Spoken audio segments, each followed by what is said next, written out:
welcome back or welcome to my channel if you've never been here before. My name is Bree and today I'm going to be giving you my brutally honest opinions on a bunch of popular book talk bookstagram books, part 1. Okay, I love watching people give their opinions on like really popular books and unpopular books and how they feel about them, and I love it when they are brutally honest because reading is subjective. We're all gonna have different opinions, and that's what makes reading so fun. If we all liked the same books and all hated the same books, reading would be very boring. So today I'm going to be taking like 10 to 15-ish popular book talk books and giving you my brutally honest opinion on all of them, and I feel like I'm gonna make this a series and do a couple different parts because there's so many and I have so many opinions. So let's get into it. The first book I picked is Deep End by Ali Hazelwood. Guys, I hated this. I hated this book. I wish I had never read it. I wish I could scrub my eyeballs clean. I hated it. I feel like this book is super popular. I have so many friends who gave it 5 stars. I'm so happy for them. I'm glad they love it. This was a dumpster fire for me. I hated every single second of it. I hated these characters. I hated the like plot trouble in it. I cannot express to you how much I hated this. I gave it 2 stars just because Ali Hazelwood's writing is still very easy to read and the audio was still produced very well, but no, this is a big old no from the rooftops for me. I honestly, other woman drama doesn't always bother me, but it does when the other woman is supposedly your friend. Yeah, it's a no, dog. It's a no. The next book is Powerless by Lauren Roberts. I did not love this book as much as so many other people have, but I still really liked it. I think I gave this one a 3.5. I gave Reckless a 3 and I gave Powerless a 3. In my opinion, Kai Azar is a 5-star book boyfriend stuck in a 3-star mediocre series. The series is solid. There's a lot of fantasy things that are really fun, but it's nothing amazing. It's nothing like mind-blowing. The plot is something that's been done a lot and there's not that much unique about this version of it because I'm of the opinion that like fantasy plots and tropes are going to be regurgitated a lot in different books. Like that's just part of writing a fantasy book, but you can make it new and make it unique and make it exciting in a different way from previous books, and this just really felt very similar to other things that I've read without like anything that like made me feel super excited about it. So that's where I'm at. But Kai Azar, that man is a masterpiece. You should read the series just so you can meet him. The next book is Direbound by Sable Sorensen. This book is a masterpiece. I absolutely love this. I gave it 5 stars. I ate it up. It's been all over Book Talk lately for good reason. It is so good. I will say that some of the things that happen is a little predictable, but I didn't even care because I loved the setting and the story and the characters so much that the predictable nature of it did not even bother me at all. Like I was still like freaking out when I got to the predictable twists and turns. Like it was so much fun. I ate it up. The next book is The Deal by Elle Kennedy. I love this book. I love Elle Kennedy's writings. The Off Campus series is one of my all-time favorite series. I think a lot of people hate on this book because it got so popular and they say all kinds of different things. I drown out the noise because this book is so much fun. It's so easy to read. Garrett and Hannah are such fun characters. I cannot wait for it to be a TV show. Another controversial one, It Ends With Us by Colleen Hoover. I get it. Everyone hates Colleen Hoover. Good for you. You're entitled to your opinion. I don't hate her. I really don't hate any authors. I hate their writing sometimes, but I don't even hate Colleen Hoover's writing. I feel like it's super easy. It's super simplistic. It's not complex, but it's so easy to read and good for a binge. And this book made me cry. I really loved it. I'm not even sorry about it. Another Colleen Hoover book that was really popular in Book Talk that everyone hates on is Ugly Love.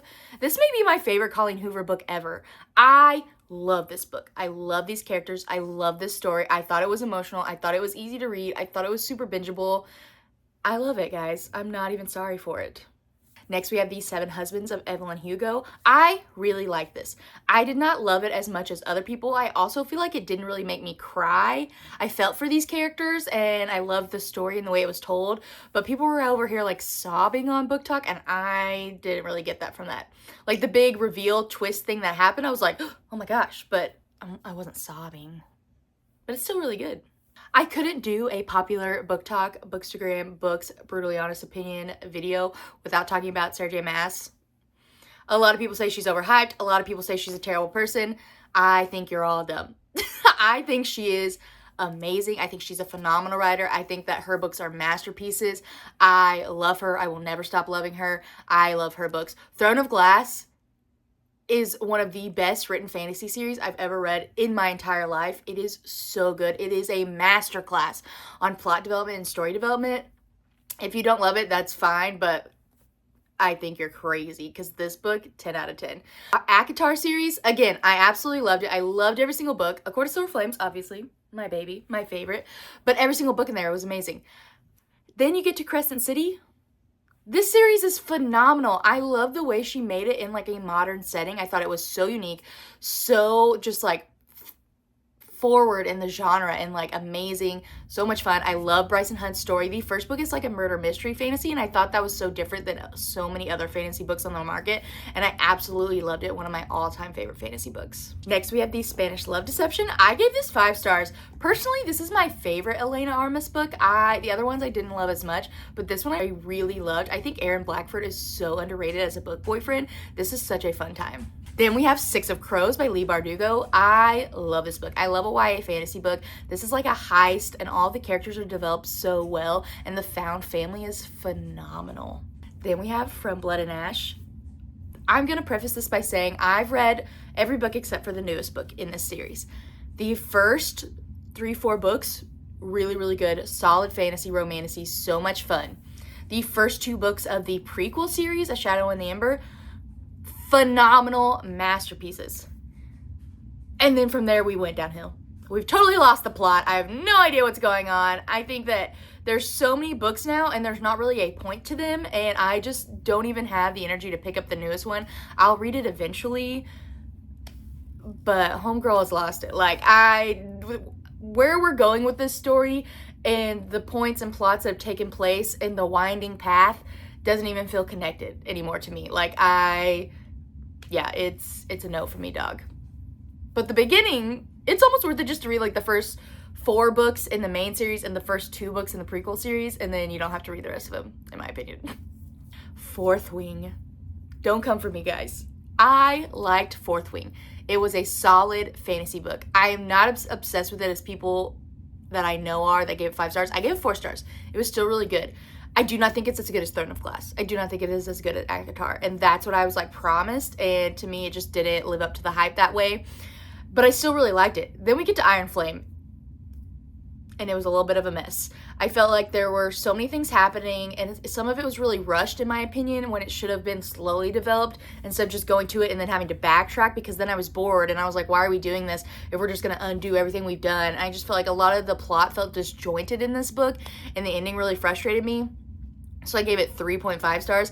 I'm not like rushing to read Onyx Storm. I have it on my shelf. It's been there since it came out, and I plan to read it one day. It's just, I'm not so invested in this book that I have to read it right now. So I feel like it's still a solid romantic fantasy book. I would say read it.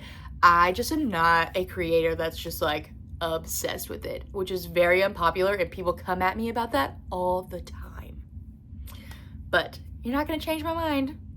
Then we have The Cruel Prince by Holly Black. In my opinion, Holly Black is one of the best world builders in fantasy writing. I think she is phenomenal at it.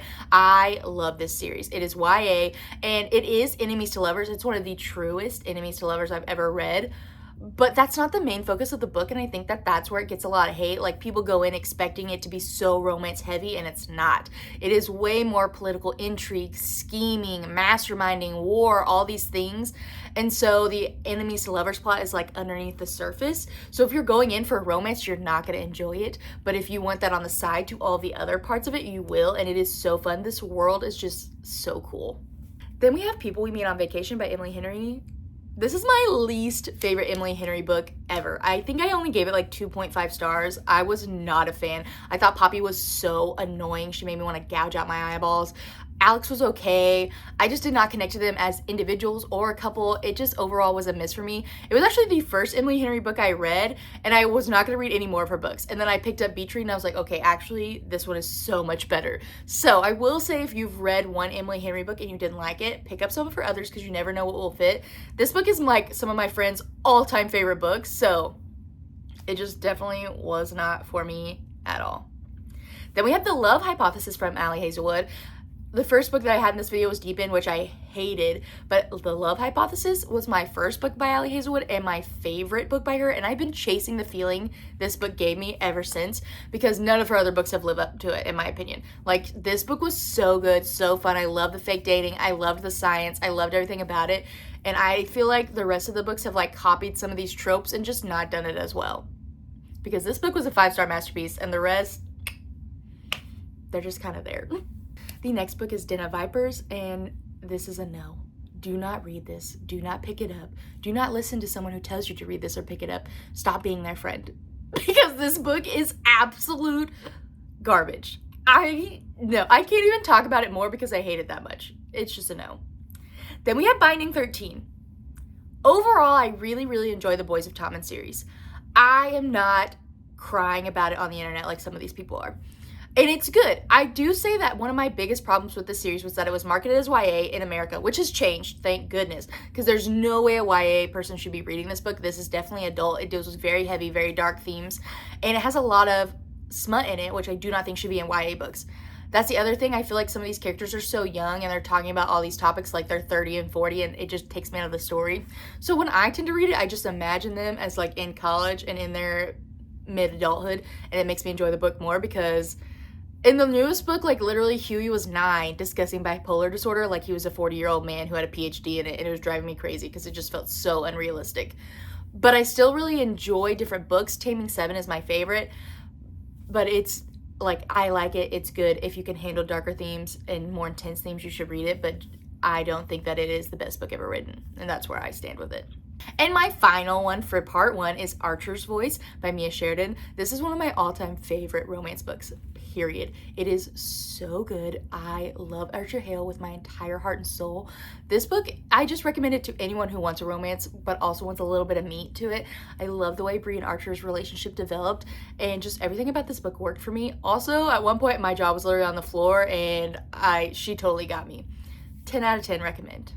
So those are all of my brutally honest thoughts on some popular book talk books, part 1. Let me know what you think if you've read any of these, what you thought of them, what are some other books you want me to do for the next part of this video.